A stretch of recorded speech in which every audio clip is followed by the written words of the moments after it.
Sergio, welcome back to Art and Cocktails. I'm so excited to chat with you and to continue our conversation. I know you came on the show a few years ago with Alicia, which was also incredible, but I'm excited to chat with you now. Welcome.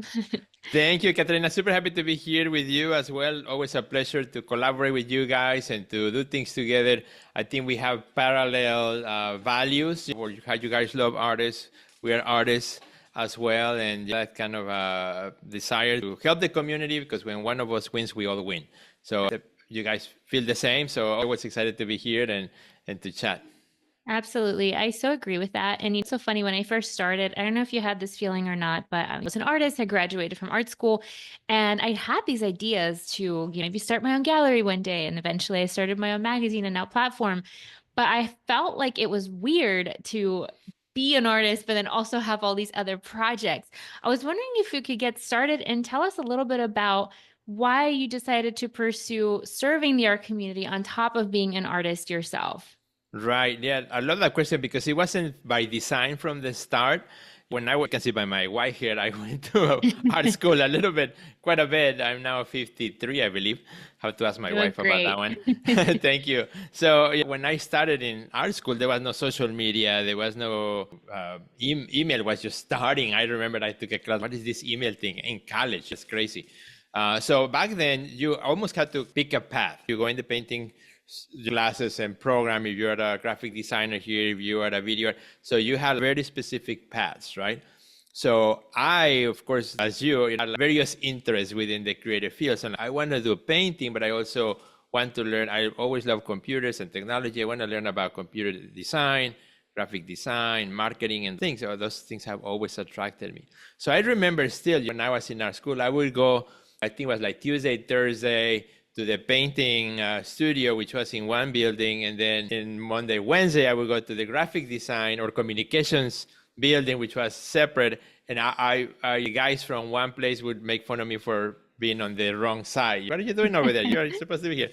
So that was how it was seen, right? You could it was weird, but we survived that. And I think that's been a proven system that actually as artists, it's okay if we have various interests that we want to do together. So for me, it started with that idea of I want to try different things. Eventually, as I finished school, and I've always wanted to open up another gallery. So first came if I were to work in chronological story theme, so I would go first the interest, then first came the gallery, right? And when the gallery started to work and a few years into it, I realized that I was spending a lot of time talking to artists on how can they get into my gallery, or how do I get into art galleries? What do I need to do? How those things work? Because again, a lot of that information wasn't as available as it is now. So then, because of that, I started to help artists, and I started to go to do workshops for artists and do things of that nature. And I realized, well, maybe there's something here. So how can I help more artists sharing this information, but in a way that I can reach more people versus in one room? So that they gave birth to the podcast. So 9 years ago, I started the podcast, the Artist Next Level podcast, and that I found that it's one way in which I can share and then give it to more people, right? And that's how one thing started. From the podcast, then came the idea to start a program. And then social media came around, and now the whole thing changed, right? How now we all have access to information, and it's a lot easier. But it started with just that interest of I want to do more. I can really relate to that as well. It wasn't even that I thought I was going to have all these things, and sometimes it is a lot to manage. It is, yeah. But it's interesting because this natural desire to pass things on. And I think that blogs, websites, podcasts, things like that can be a great way to dip your toe and see what you like sharing and what kind of conversations you like having with people. And you're right. I think the stigma is slowly going away because there is no more solitary path where you go to art school and then you get picked up by gallery and they pay for everything. And most artists these days, even when they work with galleries, they have many or they supplement it with other income streams. And when I study successful people, I love to, even outside the arts, most people who are really successful and leaders in their field, they have their own platforms of some sort, whether it's a blog or a TV show or a product line. Even in celebrities, you see people like Rihanna start makeup Right. lines and Yeah. clothing lines. And I think we need to really make it acceptable in the art world as well. And I hear a lot of heartbreaking stories from artists who maybe worked with galleries that are higher end, and then when times are tough and the work isn't selling, they feel so trapped and they don't have any Mhm. way to support themselves. So I really love that you also agree, just being smart and using all our gifts and serving others in Right. the process. Totally agree with that because, in fact, in our program, when we started our next level, we thought it was going to be for the emerging artists coming out of school, right? This is what it's for. You're going to help them to get started in the art world. Well, what we found really quickly is that when you get out of school, you think that you're everything and you think you're unstoppable, right? So you go and you Mhm. face the world. You don't need any more education because you already had enough of that. Now you go and face the world. What happens is along the way you hit the walls. Along the way the gallery says, "Okay, we're closing now. You got to do things on your own." Or along the way, you realize it's more difficult, or the world changes, technology changes. So when you find yourself in those situations where all of a sudden, where do I go now? That's when we began to really focus on those artists, right? Who say, I need to improve. I need to get better with technology. I need to get better with how to tell my story. I need to get better with whatever it is. As the world continues to change, and it is still changing, is that part of the journey that we all face a wall at some point. I totally agree. And I want to ask you this, having multiple projects and platforms, how do you prioritize your own practice? Because it can be overwhelming and you might feel pulled in all these different directions, maybe working with clients and then maybe you have a commission or maybe you need to record a podcast episode. How do you stay centered and make sure that you're fulfilled first so that you don't end up giving away everything and then being left with nothing on your side? Yes, which has happened. Yes, Unfortunately, I had been sick. You name it, all the things that have me too. happened. That my wife had been telling me, be careful. And of course, me not listening, and of course, it happened, right? So I think we all been burned out in some way or another. Either you do one thing or you do 20. We all know about burnout. So for me, it has been hard lessons I've learned along the way, which I'm really good at learning a lesson and then following it through. That I learned the hard way, but once I learned it, I got it, right? Now I'm ready for my next one. So for me, like, things that have over time helped me a lot to manage the gallery, my art career, and everything else is first start the day with me, right? With myself. And I like to vary it too. Sometimes I like to wake up at 6 a.m., sometimes a little bit later, sometimes a little bit earlier.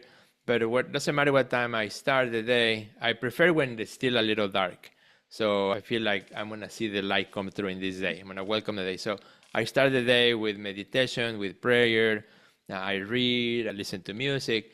At least I give myself at least 1 hour. My ideal time is 1 hour. If I have to rush it, then it's not the same. Got to give myself at least 1 hour. So the hour that I'm investing in myself, I'm going to be able to give a lot more to others, or in the meeting or in this podcast, right? Having great conversation if I did my work. If I'm tired, if I show up and I'm not feeling my best, then this conversation is not going to be as good.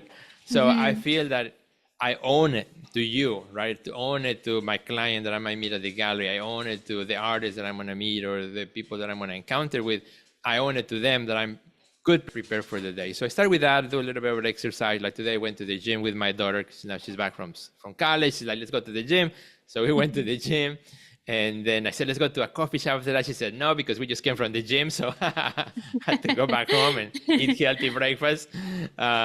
So that starts with that. And then the rest, I've learned also to prioritize my day and to be pretty good at organizing my day, what I do next, and so on. And it has changed over time too. I'm not married to one system. I've done everything from, so I'm going to do everything on my iPhone. And then I did that until that didn't work, right? Until I started missing appointments or whatever. I'm going to do everything on my little, right now, this is my system right now. This is little, something nice about highlighting when something is done and Right. prioritizing and picking from there, right? But sometimes once this fails, then it's time for me to move on to a new system. So I have learned also not to punish myself when something is not working anymore. So a lot of times we punish ourselves. I wish I could spend more time in the studio, or I wish if I'm doing my social media, it's taking me too long, I should be painting, right? So I've learned to give grace to myself and honor the time that spending on whatever we are doing or I'm doing at that particular time, and not to punish myself for it. Because at the end of the day, everything that I'm doing today is the result of the choices I have done in the past. And whether good or bad, it is what it is. And some things are based on choices I made in the past, and other things are things that just came my way. I didn't choose to have Meniere's disease. I just got sick from it. Right now, I have to deal with it. So it's kind of like balancing those things, honoring who you are, where you are, and what you have to offer, and then making the best of it. So for me, everything I say yes to, I know I'm saying no to something else. When an artist comes, hey, can we meet for coffee? Well, it's not easy, right? I would love to, but it might not be the time right now. And sometimes it's like, yes, let's do it, because I can say no to other things a lot easier. So it's just that, understanding your responsibilities that you have. You don't want to let people down for the people that we serve and the people that we work with. And understanding those things, I think, is what makes it all valuable at the end of the day, to be able to manage different things. And sometimes I may mismanage a day where I screw up something, I overbook myself. I've learned to also say, it is what it is. Let me fix the problem and move on. Yes, I love that. And you're never going to be perfect, even if we have the best intentions. You might have a bad day, you might not feel well physically or emotionally. This week, I just shared a podcast episode. I had a rough day and just panic. Yeah. Sometimes it gets overwhelming. We carry a lot, we do a lot, even if you don't work for yourself, even day jobs get overwhelming. Right. So it's okay to just not. I think what I learned, I don't know about you, but I learned the less energy I give beating myself up and being ashamed of whatever I didn't go perfectly, the quicker I can move on and do a good job next time and do it well. And even one of the things, for example, a few years back, this before the pandemic, when live video started to be like a hot thing, right? It was a new thing. So all the platforms were promoting live video, Instagram, Facebook, YouTube. So I want to do a live video, but I don't have time, right? Back then I was teaching full time at the university, plus I had a gallery, plus my art career, plus I was starting that next level. So like, how can I do this thing? Because I really want to do it, but I don't want to add one more thing to my plate. So I'm like, well, every day I eat breakfast, and I enjoy my breakfast quite a bit. And at that time, the kids already gone to school. My kids were smaller back then, and my wife's already gone to work. Just me in the house, usually eating my breakfast, and then before I go. So like, what if I just put my phone on the table, I click record, I call it Breakfast with Sergio. People get to see what I'm eating for breakfast literally that morning. And I rant on something between 8 to 10 minutes. And I won't judge the product, the end result, because I won't have time to edit because it's live. That pushes me to what it is mentality. And I'm not going to go back and look at them again, because that's where a lot of the negative feedback comes back. Oh, I should have done this. Yes, you want to do it to improve, but not to get stuck in there. So I'm like, I'm just going to do it. And that's how I started Breakfast with Sergio. We lasted quite a few years, which I totally enjoy. And people really did like the fact that I had breakfast there in my table, and that's what I was going to eat that day. And that sometimes my dog here too starts barking or sees something out the window. I had plenty of accidents, which I left. You still can go back to YouTube and see if they want a Breakfast with Sergio, because I purposely say I'm not going to delete them. Even if it's the worst one, it's going to stay, because it is. And that taught me to honor the process. And people go there not to see perfection, but people were watching to be part of my community and to learn. It was about them. It was not about me, my looks, or my breakfast, or whatever, even though some people say, hey, I love looking at your breakfast. And even the funny part is that I don't have good breakfast. Now my breakfast is oatmeal every morning, so it doesn't look as pretty as it used to be. So I don't do breakfast with Sergio anymore. I love that. Well, that's so funny. I did enjoy the ones that I saw with you, and that actually inspires me, because I used to do something like that, especially during COVID. I feel like I was home a lot, so I had a little bit more space to do that. I'm still home, but I don't know, it feels different now. But I love that, just showing up and connecting with people and realizing it doesn't have to be this big production. I think even for me, I think I'm getting better at this, but still, for example, I need to record a YouTube video. I need this light. I need this camera. And then we start to add more and more stuff and steps to our process. And then it takes away the instantaneous joy and connection that all it's about. No one cares about how your camera or your light. You just want to connect and be seen and heard and learn. So I love that so much. Thank you for sharing that. Of course. Something that you shared on Instagram, I think it was last year, you talked about something really important, and I kind of want to hear your thoughts deeper on this. You talked about slowing down when we're making art, because you said a lot of us are making art really fast and we're rushing the process. And part of it might come from the pressure for sales or opportunities or whatever it is. I would love to hear your thoughts on this slowing down and how do we reframe that fear of, oh my gosh, I won't have enough work, or what if I don't have enough to sell, all that stuff. So I'd be curious to hear a little bit about that. I love that question. And I remember that video because it was one of those I did it quickly and then it got a lot of comments. And I think it is because, well, a lot of the content is things that I'm thinking about, right? Because I'm an artist too, so things that are bothering me. So a lot of times I'm preaching to myself. That's why I love Breakfast with Sergio, because I would talk about the things that I needed to do. I needed to That's how I remind am too. myself. I always talk to myself, but I'm like, because I need to hear Yes, it. exactly. I don't have it all perfect. I just need my own reminder, so I do it visually or audio. So it was that idea that I have come to a point where I felt I was running really fast. We had just moved to Florida from Chicago after being there for 30 years, my whole career built there, and then moving here, everything is new. A lot of things I didn't understand. And so even though it's the same country, but still there are nuances in every place that I had to be mindful for, especially moving everything, the studio, the gallery, the house, the kids. So I felt like I was just running and I needed to remind myself, you know what? I need to slow down. And if I need to slow down, I'm sure somebody else out there needs to slow down too. So why not talk about that? And I feel that also following a lot of artists on Instagram, I feel like a lot of us, perhaps to a point, even on a subconscious level, perhaps we were making things to feed the machine, to feed the need to be on social media, right? So you are in the process. Oh, but I have to, wait a minute, I have to go get the camera and the video so I can do a video of the process because it says I need to pause, right? Or I say to myself, I need to do that. So it was a goal for me to say, you know what? It's okay to go in the studio without the phone and not to document, not to share, not to take a step back. And I've learned rhythms since then. I've learned how talk about this idea of the pull and push. When it's time for me to push, when I'm promoting something, you'll know it because I'm there. I'll be in your face. Da da da da da da da da. da you right? Which a new show or something, new series. I'll be in your face, but I don't want that to be 24/7. I'll retract and so push when I need to, pull back when I need to. And sometimes what I do just when I need to pull back, just to stay relevant and not to disappear, I'll go back to content that I already have and just reshare it again because there's always people who haven't seen it.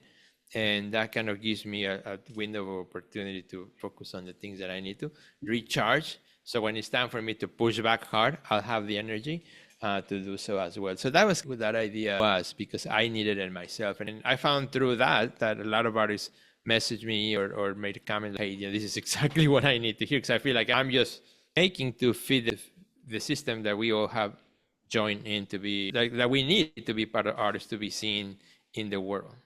Thank you so much for sharing that. I agree. It's not confusing. The algorithm that's always hungry. It's a hungry beast. It always Right. wants more new stuff. Feed me. But art isn't like that. And art is long and doesn't expire like a post Right. does. Your Exactly. post might stop getting, but it doesn't mean that your art is less valuable. And I also encourage my clients, and I get caught up in that too sometimes. Like, oh, I don't have anything new to share. Wait, post something from 2016 that the new people haven't seen it yet. Exactly. I love that advice. I have this little joke inside the program level that I always say, you're not making cheese. In other words, whatever you're making now is not going to go back in 2 weeks. That means you can use it now, you can use it in 2 weeks, you can use it in 2 months, in 2 years, in 20 years, right? It's just about what you say. Use the same picture, the image, video, change what you say about it so that it's relevant to today. I love that. Something I started to do as well is taking quotes from podcast episodes or books that we wrote with Alicia, courses, just taking them and sharing them because even if my students see it again, they probably don't remember what I Right. told them when they studied. It's really a lot less work. We're creating a lot of work for ourselves all the time. And I really love that reminder to be intentional and to protect our energy because it's the point of art. I know for me, the magic happens when I'm just really connected to my soul, to what's really inspiring me. And I'm not just trying to crank out 20 paintings just because. Right. That Exactly. doesn't feel good for anyone. Yeah, and that's what leads to burnout, right? Then we come to the point like, oh my goodness, what is all this for? And the burnout happens. I love that. Thank you for sharing. I would love to hear your thoughts on this as well. I feel like 2025 does feel a little bit different. There's a lot of changes, both with the industry, obviously politics, there's always something, and AI. And I think there's this different energy. I think a lot of it comes from people being a little bit tired from like really showing up during COVID for the past 5 years. But also there are some changes. I would love to hear your thoughts on how we as artists and leaders can stay really connected to our why, be adaptable, be flexible as the world changes quickly, but not get so caught up in like this ever changing monster once again that we lose ourselves. And do you think that it's still a good time to be an artist in 2025? I think this is the best time to be an artist, to tell you the truth. Even with the shifts that we have, I've been thinking about this a lot, and I've been sharing a lot about it too, because I think sometimes also when all our systems that we use as artists are intact, it can get complacent, it can get too easy, it can get the systems that we all know, your exhibitions, the shows, the bodies of work, the processes that we use, right? The moment something starts to get disrupted, then we all get into panic mode. The gallery is no longer selling my art, or now I participate in 3 shows, nothing happened. The systems are shaken up. And right now, I think we are living in that, right? All the systems that we know of and that we trust and that we have used for a long time are being challenged, are being disrupted by all the things that you mentioned: politics, economy, everything, and uncertainty. There's a lot of uncertainty where artists feel like, I don't know what's going on, and that uncertainty walks into the studio as they work into the studio, so they have mindset blocks and they cannot concentrate. So all those things, you add them all up, and so it creates this big disturbance in the force, right? Like Star Wars. But at the same time, I think within all of these, there are opportunities, and there are things that we can all do. So right now, what I've been doing, I've been talking to a lot of artists. I went to artist groups last month, Florida, to just talk to different artists in those groups, and then last week I talked to another artist group in Indiana through Zoom. And I've been challenging US artists right now. Hey, but I think your art matters today more than ever before, right? I think what you do now really matters. As you mentioned, Ekaterina, as people may begin to get tired of this automation and the same visuals as well, there will always be a thirst, at least now, I think it is, for the work of artists, the creative mind, the ability to do so. But not only that, also I feel that for us as artists to start looking at things also with a little bit more entrepreneurial mindset, where you say, if the systems are shaking, why would I just stay in that system? Are there other systems that exist or that I can create that maybe something that I haven't done? So that the result of trying some of those things could be that you find a new opportunity. And when you find a new opportunity for you, then perhaps you will find opportunities for others who will come after that. So those are the things that I've been really thinking about and applying to myself too. So in the last 6 months, I've been really thinking about the gallery. How do I want the gallery to look like in a year from now as people visit less? They want to see first in the Instagram, see if it attracts their attention before they show up to the gallery, as more people are buying online. So I need to rethink my own gallery system. How is that going to look? I don't want to be doing the same things that I've always done. So actually, I have somewhere here in my desk in my pile. Oh, here it is. I have a whole future business plan for my gallery for the next 2 years. Just thinking about that. As an artist, I'm doing the same thing. To give you an example, one of the things that I'm trying and doing as an artist right now, because the things, as we talk, all these changes and so on, something I had not done before. I've done it at a small scale, but now I'm super purposeful. I'm making a point to be the only artist in the room. So what does that mean? When I was in Chicago, we always gravitate where other artists are. I go to art shows, I go to events where I can find my friends, where I can find the art community, and that's wonderful, right? But that was my priority. As a gallery, we joined the Chamber of Commerce to connect with others, but again, that kind of thing. So what I'm doing now as an artist in this, especially, and I think it worked out for me now that I moved to Florida, is that I'm positioning myself in places where I'm the only artist in the room. So for example, I joined a business group that meets every Thursday morning. So today I went to that meeting, 7 to 8 a.m. It's about 20 business guys. And I'm the only artist in the room. So I signed up because I wanted to be with them. And when first day when we all introduce ourselves, what you do, there's lawyers, journalists, business owners, and everything. And then it's me. I'm an artist. And like, what? And you say, Love that though. That's so smart. so you put yourself in situations where you are the only artist in the room. So two things, so that your community gets to know you as the artist in your community, so that you establish relationships. People are curious at what the heck we do as artists. They think we just sell Bob Ross doing little pretty flowers. And by doing so, you open new opportunities that perhaps you didn't think about before.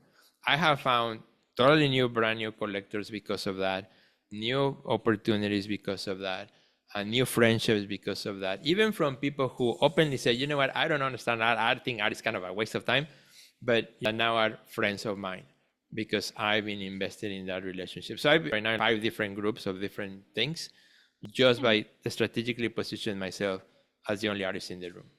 I love that so much. And I agree. I'm also really just interested in that as well, expanding beyond our community, even though, of course, we love talking to Of artists and course. about artists.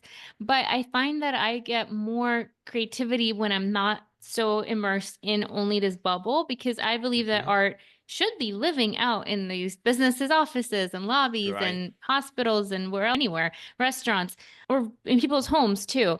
But I think it's just sometimes the art world created such a weird, awkward barrier. And I know all Right. of us in our community, those of us who talk to each other, we're working against that. But when you go to a place like Art Basel, you feel it right away. You're like, oh, Right. this is for the others. Exactly. I force myself to go to those events too, but I think it's brilliant to expose yourself to different demographics and interest groups.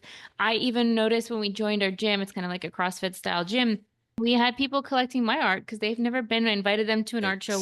They have never been to an art show. They're like, this is my first time in a gallery. And it was so cool. I'm like, oh, we do this all the time. So they had a great time. And I just think it's really interesting. I love that. That's a good challenge for, I think, the rest of the year and beyond to integrate with the world, right? Or to think, because it might also be different things, but it's that putting that entrepreneurial mindset.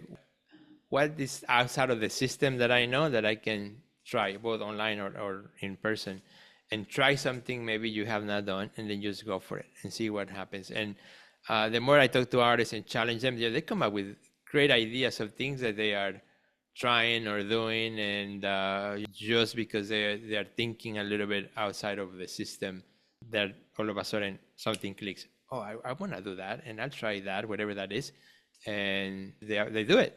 If I it love works, that. you just keep doing more of it. I love that. And I think it's really important too, because I think historically, when we study famous, successful artists, even people like, Picasso, they were entrepreneurial. They created their own little magazines and salons and whatever, because Right.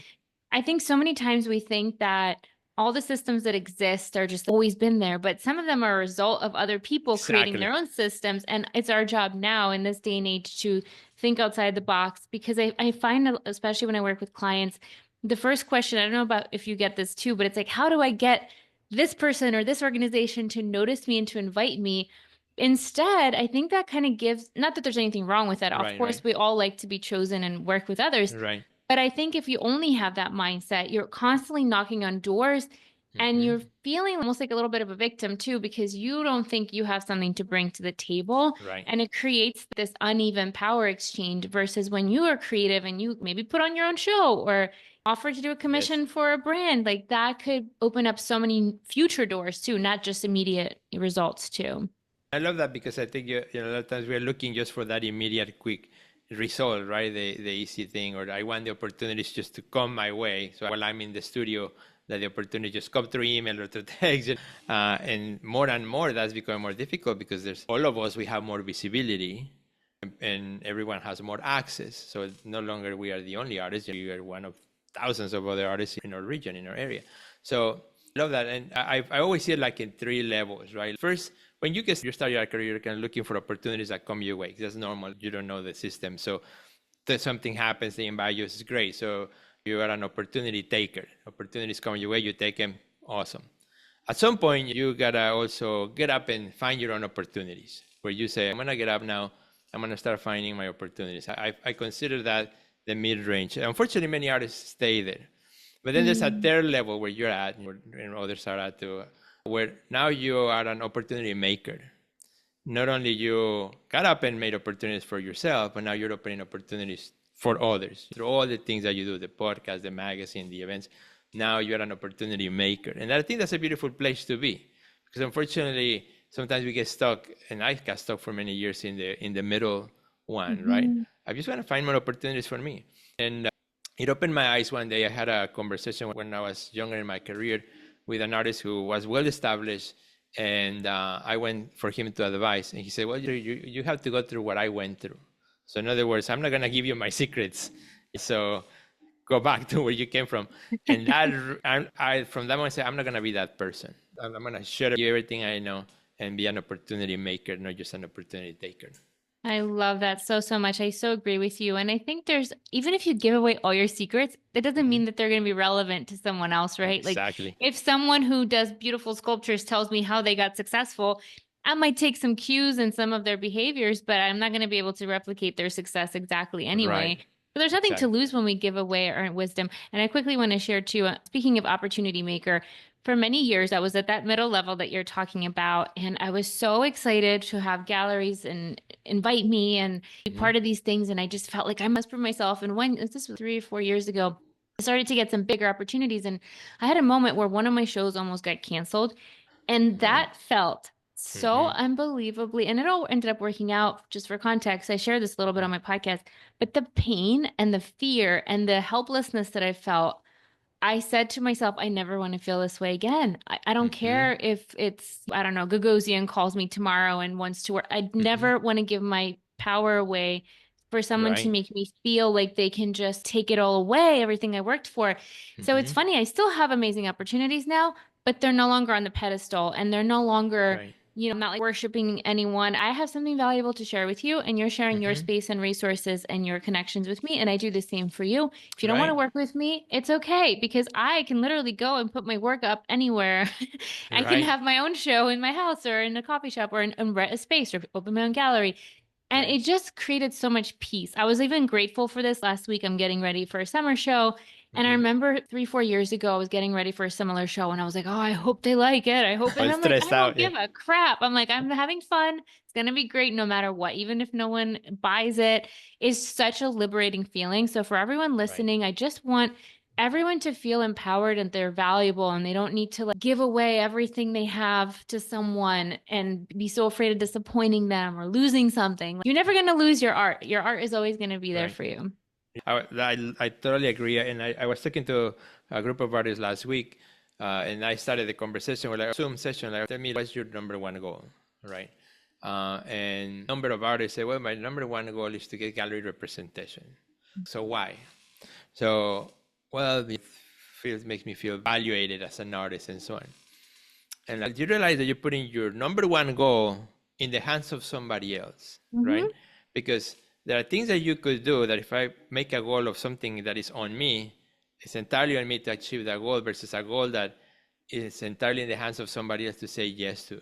So if that person says no to you, you're putting your whole value on that person's hand. And that is really unfair to you. Yes, it's good to have goals like that you want to do, but if you make that your priority, your only goal, then if that goal doesn't get achieved in your career, which can happen, then you feel like you're a failure, and you are Yes. not a failure. It's just one thing. And I think it's also important to remember, I think it's beautiful to have those goals, but they shouldn't Right. be the only The goal. right. The only thing that kind of addresses if you are successful or not. Exactly, because I always say, like you said, the gallery can close, or Hmm. maybe it's not a good fit anymore. And I always think of it this way, like finally dawned on me when that happened with me is like, I am one of many to them. And at the time, they were like big thing, well, not the only thing, but one of the biggest things to me. So it Right. was very uneven. They're just working with many artists and they're just running their business. It's not their fault even. It's because they're not meant to be God. They're not the Exactly. God of our art careers. And I think it's so liberating when when it finally clicks. It took me a few years for it to fully click. And when it did, it felt so peaceful. I'm like, It's liberating, right? Because then all of a sudden, wow, I'm not putting all my eggs in that basket or in that person's judgment over my work. Absolutely. One more question before we hear about your projects and what you have Yeah. going on. You are going to be our next curator for our current Yes. exhibition and catalog, Lightness of Being. Thank you again for coming back and curating this amazing show. I would love for you to just to share a few pointers to artists who are submitting, even if they are basic. What do you look for in submissions these days as a curator? What stands out to you? And what are some good practices that artists can implement? Yes, that's a great question, right? Because for every show, there's always a lot of great work that you have to say no to for number of reasons, and it is really hard, really difficult. But So I think, hard. yes, I know you guys do it too, and I think for a juror who's honestly looking to create something beautiful, amazing, we take time to read the information that the artist provides, how does the idea matches the show, how you interpret their work as well, because the artist is not there to explain it, just with the words they gave. And I think for the juror to, same for the curator, to look at the show as a full experience, not just work by work.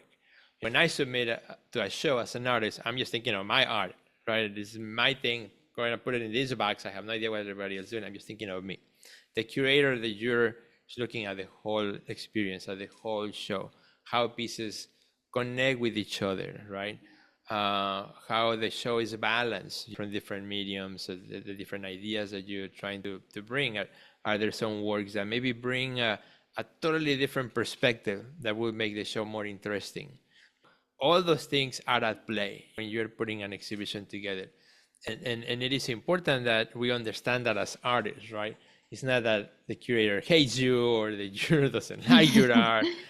We all, because I'm an artist myself, and always the most difficult email I need to send when I'm putting a show together is the, sorry, this time your work was not selected. And I spend time really crafting that email because it's important, because I'm an artist and I don't like to get those emails either. But it is the fact, it's what it is, we all have to accept that. And if you don't accept that, then don't submit to anything. Simple as that. I have one artist who once, well, multiple, but one recently. I was going to say just one. No, recently who emailed me, I'm the big deal in whatever country he was. And I'm thinking, well, if you're the big deal there, you don't need to be submitted to the shows, but that's okay. I'm still honoring that person. That's fine, no problem. But when I submit to a show, I understand that the possibility that I can get a yes or a no, and before I click the submit button, I already in my mind, I said, I'm okay with either one. Either one, it's okay. And it's not a reflection of that person, because I understand from the other side what it takes to put a show and all those dynamics. So having said that, we invite all artists to submit your work. Make sure that look at the theme of the show, so you know what's the idea about. You feel your work adds to that idea, submit your art. I usually submit, if you can, submit more than one piece. I love when I'm during a show, if I see more than one piece from the artist, yes. Because sometimes the second or the third piece is, oh, wow, that's the one that I really connect with. So at the end of the day, I'm going to connect with some works and I'm not going to connect with others. And that is totally fine. My work is not for everyone, right? And I even think, like, I've always thought about, what if, let's say, if I'm curating a show, right? And I'm jurying a show now. If I were to jury the same show with exactly the same pictures a year from now, will it look the same? I don't think so, because I'll be a different person then. And so we bring those things to the table when we are making the selection, right? Because art is a conversation. Art is not a monologue, it's a conversation. So I'll be selecting words that somehow, in some mysterious way, I'll enter into a conversation with, that I find those works in conversation with the other pieces, create a beautiful experience for the viewer or the visitor or the person who's reading the magazine. So for artists, think about what the theme is, submit the work that you think it's a good fit for that. Multiple works is possible. Think about what you say about the show. Even if you have an art statement that you wrote 10 years ago in art school, it may not be particularly connected to what you're submitting. So change it a little bit so that it has a connection to what you're submitting. So the person who's looking at the artwork, they can read it and there's a connection. Sometimes the artist statements are the overall statement that we all have in our website, but might not be a specific fit for what you're submitting. So change that a little bit. Make sure 100% that you have beautiful or well done, well lit images, crop the image all the way to the image unless you Yes, have please. three-dimensional elements. I know. We all said it right many times, and we always get bad pictures that are horrible, that are blurry, or that the lens are dirty, or that shows the entire background, didn't take time to crop it. So again, because you're not the only one submitting, you are competing against many other artists. So the most things that you can do, the most basic things I think are super important. And after you have, make sure that you done the job and make sure that the quality of your image is good too, then you're done with what's at your control, right? And then you are going to accept whatever is the outcome. And you're not going to unfollow the curator or something like that. Or write a really mean Or email. write an email, yes. Because a lot of my friends don't make it into my shows. That is the fact. In a lot of shows, I prefer not to see the person's name, so it becomes more anonymous. And that's okay. Although, you get to recognize artists that you have seen before or worked before, but just because I've worked with that artist, my stage in my career, I have worked with so many artists, I could not even include them all, even if I wanted to, right? Exactly. So it's part of the process, and the more you do it, the thicker skin you get to understand this process. But I always tell artists, so why should I submit to a show?